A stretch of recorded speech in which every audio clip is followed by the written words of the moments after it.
important no because Kanina Constitution is considered the highest law of the land. So it serves as the foundation sa atong government and our society. So it explains kung giun sa government pag-form of unsa ang powers and what rights are given to the Filipino people.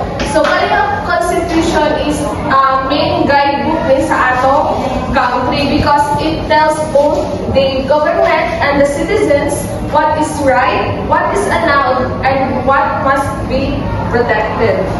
So, continuation na rin ang message nila. So, before we move to our discussion, let me first present the learning objectives. At the end of the lesson, learners will be able to please read everyone. Explain the key features and structure of the Philippine Constitution, including its major parts such as the preamble, Bill of Rights, and branches of government. Describe the history and significance of the Bato Constitution in 1897 in relation to the Philippine Revolution and the development of early governance in the Philippines. Analyze the importance of both constitutions in shaping Philippine government and society, particularly in promoting democracy, rights, and national sovereignty.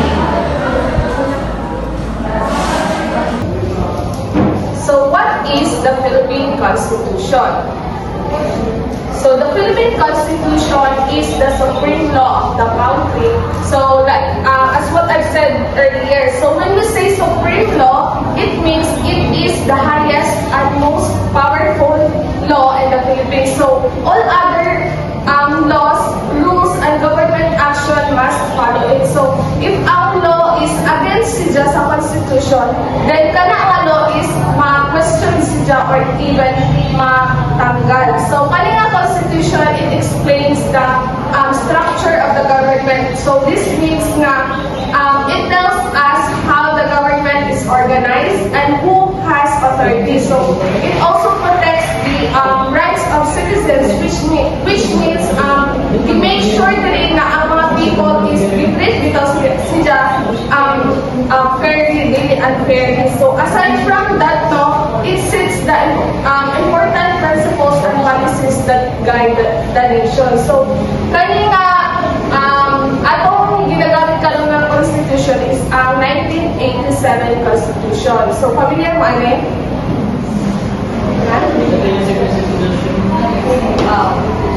So, it was made after the restoration of democracy in the Philippines. So, this happened katong after sa Kang Marcos bitaw.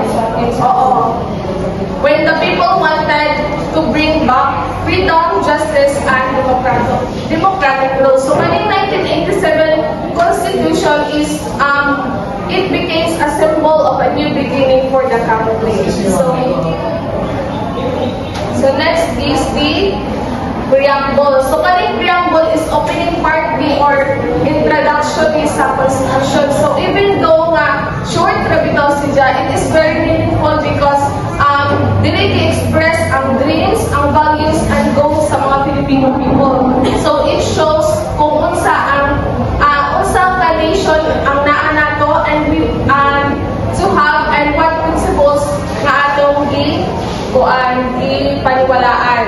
So, kanina preamble, so it talks about the important ideas such as justice, freedom, equality, and democracy. So, kani is dili lamang ni si kung kanang words na bitaw, so they represent the hopes of the Filipino people for a better country. So, kanina preamble is, it is important because it gives the spirit or the direction of the Constitution. So, kani is, nag-remind siya sa ato nga ang Constitution is dili lamang si ginasuyat, but to create rules, but also to build a nation that values human dignity and fairness. So next is the national territory. So the Constitution also defines the national territory of the Philippines. So kanisa siya, it is important because the country must clearly know what areas belong to it.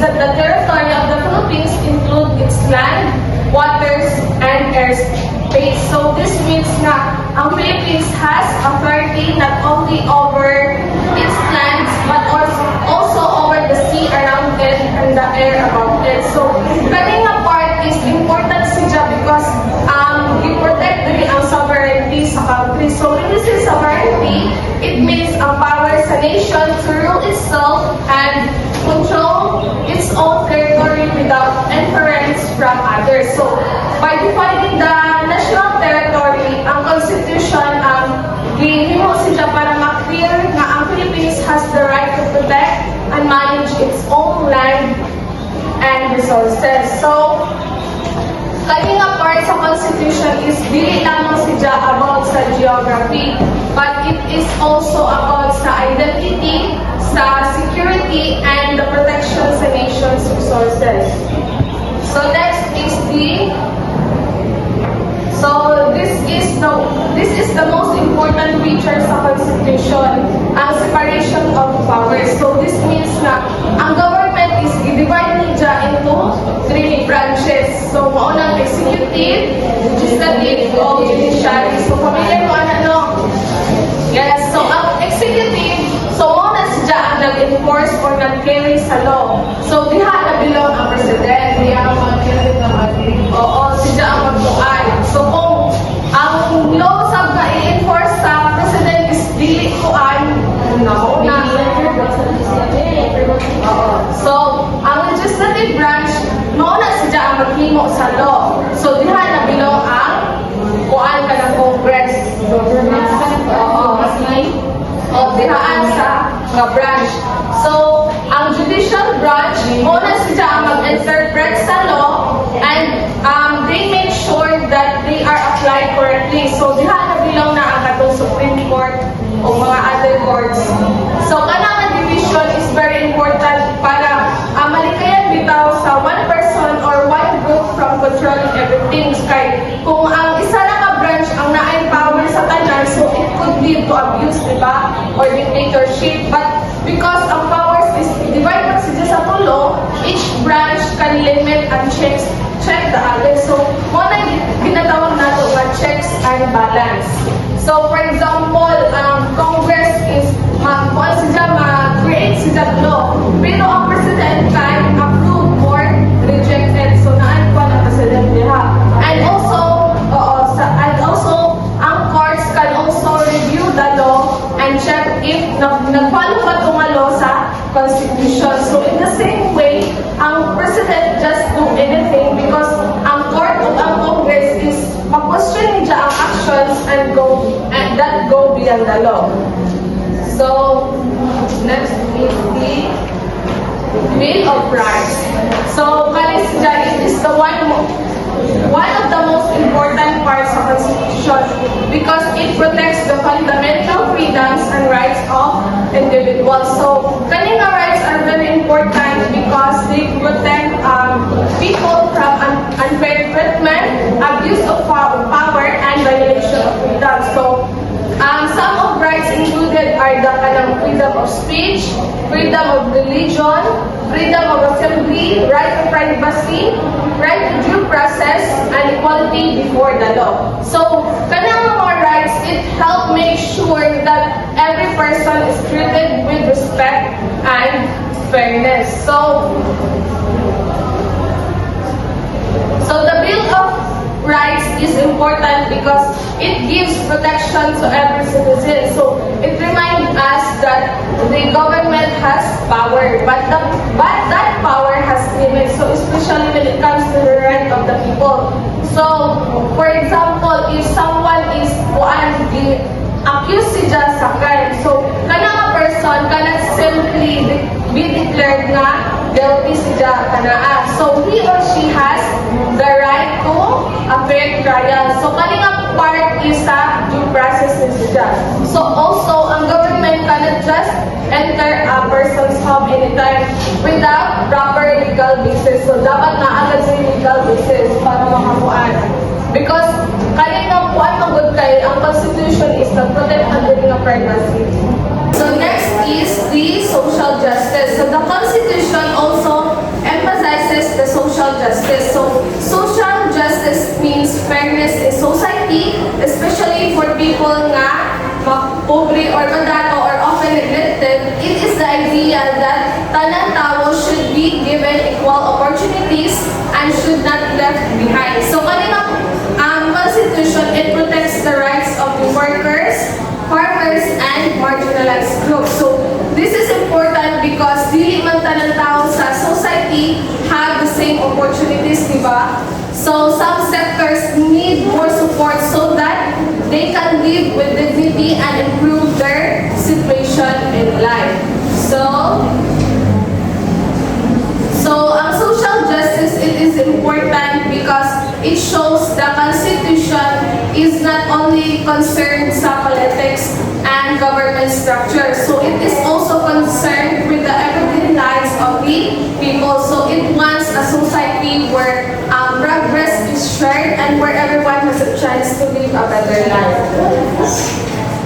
So next is the presidential system. So in this system, ang president is nag-serve siya both the head of state and the head of government. So as head of state, ang president represent niya diri ang country. So as head of government, diri is ang president ang nag-manage sa executive branch how to nag-enforce sa law and make sure that laws are carried out. So diri is ang president is elect siya by the people, di ba? Di ba natin mga butar-butar say president atong butuhan. So which is very important sa democratic country. So this means na ang mga tao is maka-choose siya kung kinsa mga leader ang ilang pilion.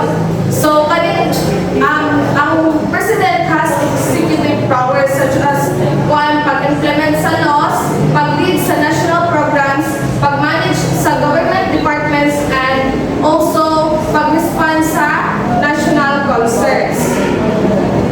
So next is the Congress.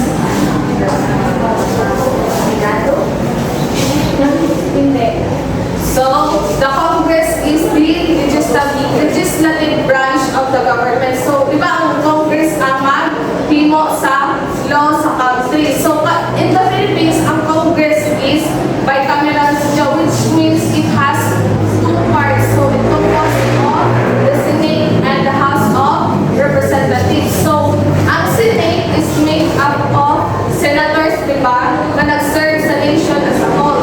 While ang House of Representatives is made up of members na nag-represent sa districts or mga party-list groups. So together, they discuss, propose, and approve laws that are needed by the country.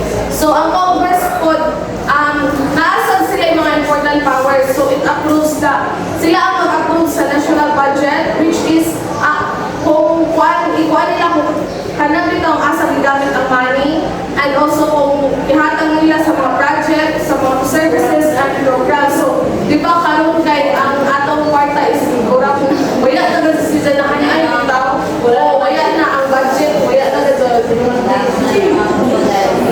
nas malitan. So Congress also exercise the oversight over the executive branch. So this means it checks if the government is properly using its power and resources. So kani is very important po because ang laws is maka-affect siya sa daily life sa mga tao. Because ang Congress is makatabang na siya to make sure na ang rules of ang mga policies sa country is i-discuss properly before they are approved. So it also helps keep the executive branch accountable. So next is the judicial system. So the judicial branch is responsible sa pag-interpret o sa pag-apply sa law. So dili di ba ang Supreme Court lang po ay nabilong. So which is the highest court in the Philippines. So ang judicial branch is very important because it helps make sure na ang justice is given and the Constitution is followed. So one important power of the judiciary is ang judicial review. So this means na ang court is mag-examine siya sa laws or actions sa government and makadecide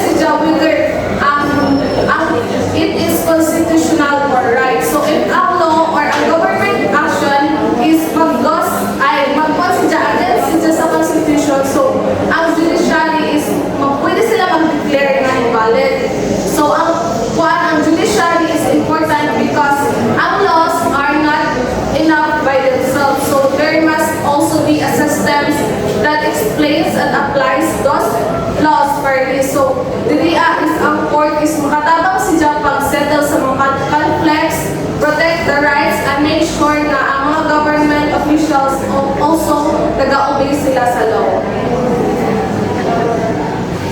So next is, the Constitution also provides for the local government units of ang LGUs. Di ba, familiar man tayo? Naman tayo, kada munisipyo is na may LGU, di ba? So ang LGU are very important because nagatabang sa sila sa pag-govern sa local communities directly. So instead na mag-apply ka sa national government, ang LGU are given powers and responsibilities para mag-manage ang atong needs sa community. So this is important because diri ang mga tao sa communities have the current needs, di ba? So ang ibang tao is pwede sila mag-go sa LGU kung sa ilang need para ma-address. So some areas may need better roads ka ng mga dayan na kuani ka ng bitaw ayuhon, and some may need stronger disaster response, and others may need livelihood programs. So ang LGU is makatabang to address these problems directly because they are closer to the people. So ang LGU po is very important sa pag-promote sa local development. So diri is nagtabang sila to improve the lives of people in their own areas. So next is the Constitution also includes rules on constitutional amendments or revisions. So this means na ang Constitution, pwede siya ma-change in kuan kinahanglan. So but ang process is dili siya basta-basta. So it must go proper kuan mga steps because ang Constitution is a very important document. As what I said earlier, it is the main guidebook sa atong country, and changes to it can affect the whole country. So according sa Constitution, ang changes may be proposed sa Congress or through ang Constitutional Convention. However, kaninga changes is dili siya basta-basta ma-official kay they must still be approved by the people through a national referendum. So kani is very important because it makes sure na ang pagbailubitaw sa Constitution are not made easily or carelessly, since ang Constitution is the highest law. So any amendment ani is must be carefully studied and accepted by the people. So next is, so ang Philippines Constitution is the foundation of nation. So it is important because it serves as the main guide for the government and for the people. So diri it tells us kung diunsa sa power pag-divide, kung diunsa nato pag-choose sa leaders, and how the rights of citizens are protected. So it also covers many important areas such as ang economy, ang education, national defense, foreign labor, and social justice. So this shows that ang Constitution is limited sa one aspect of the government. It affects many parts of the national life. So without the Constitution, ang country would not have clear and organized system. So there would be a confusion in leadership and fewer protection sa citizens ko wayay Constitution. So that is why ang Constitution is considered as the one of the most important foundations sa democracy and the national building in the Philippines.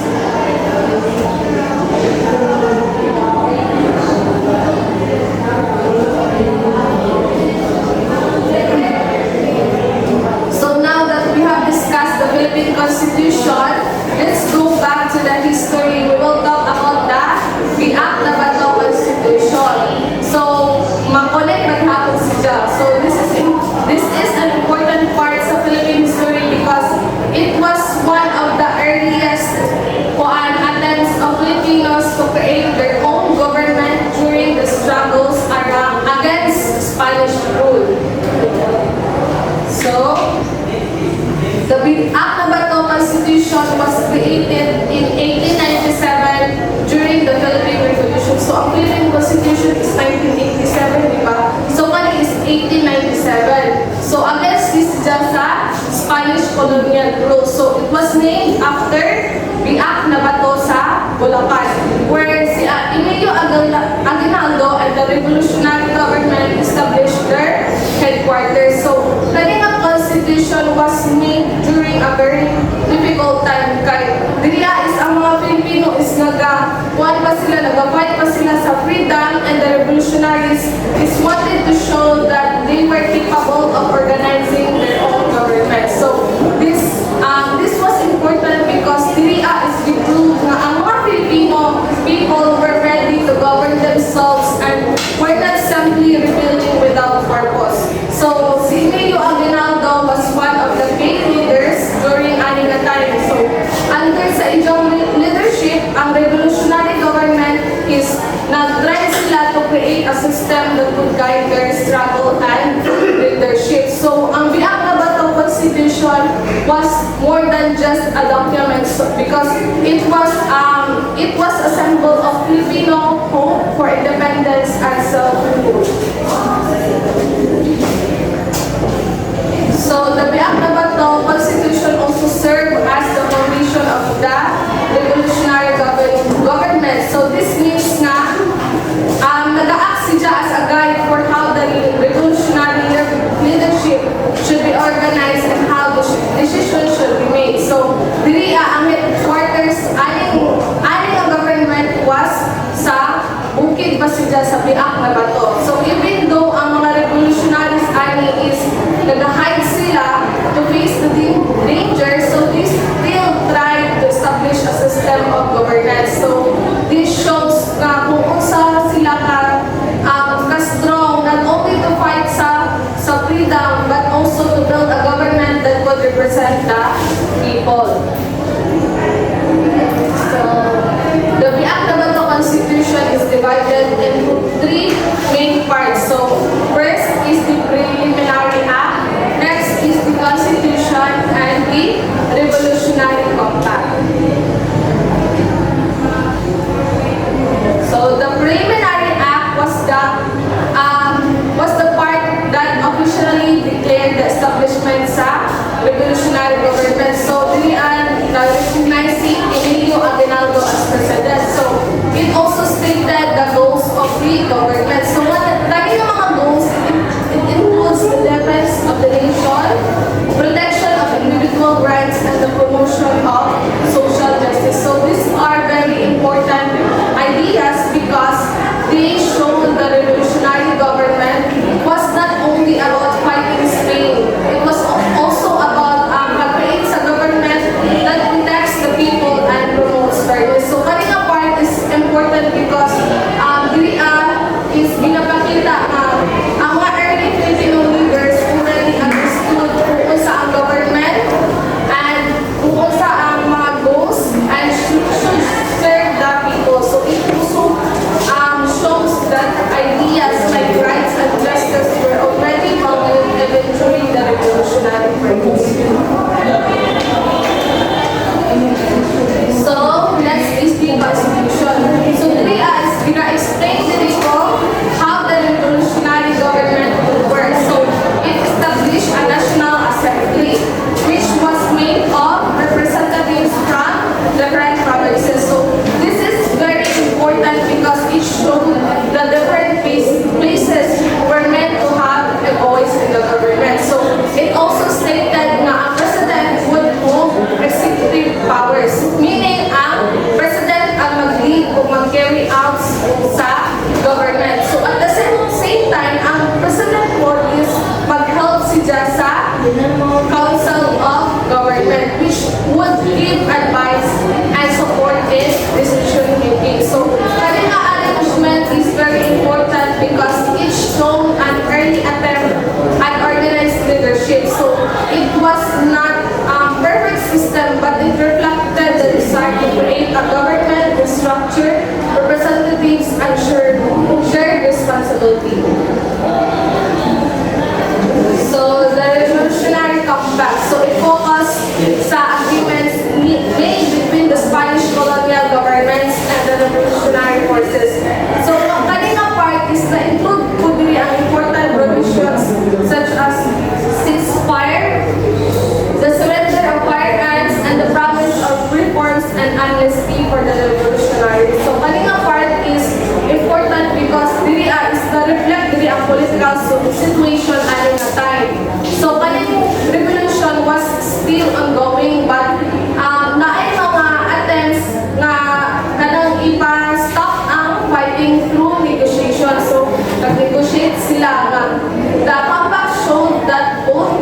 were trying to reach an agreement at least temporarily. So diri ang kuan kay nagkuan sila negotiation, na sila yung agreement nga i-stop ang kaninga kuan fight. However, even if kaninga promises is sounded good, they were not fully carried out. Wala nga sudin nila hutay. Wala sila nakakuha ng peace. Nakakuha sila pero ganang dali na bitaw.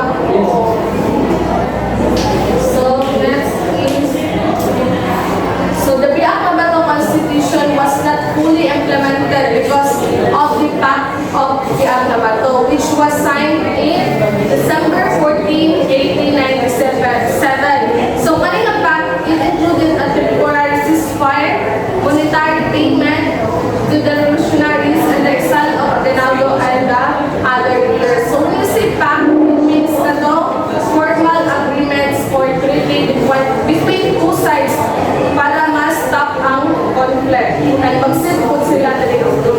So, kanina agreement was supposed to bring temporary peace between Spain and the revolutionary.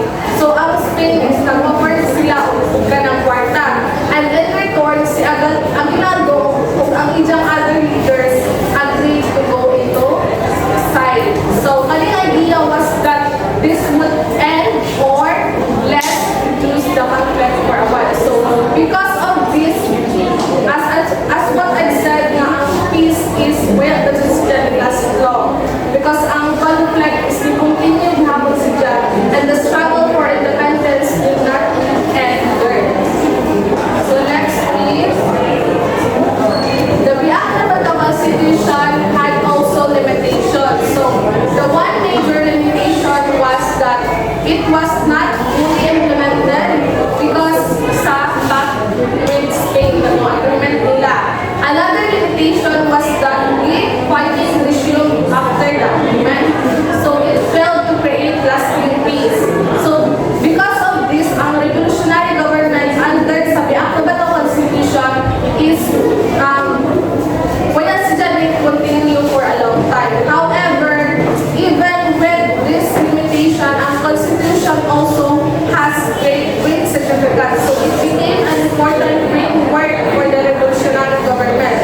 So it also became part of the larger history of the Philippine Revolution. So most importantly, it showed the Filipinos were already capable of thinking about government, rights, and national leadership.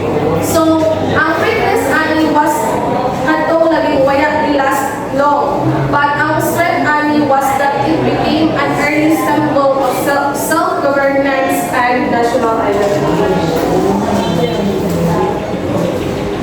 So, in conclusion, the Biak Bato Constitution was an early step toward Filipino self-governance.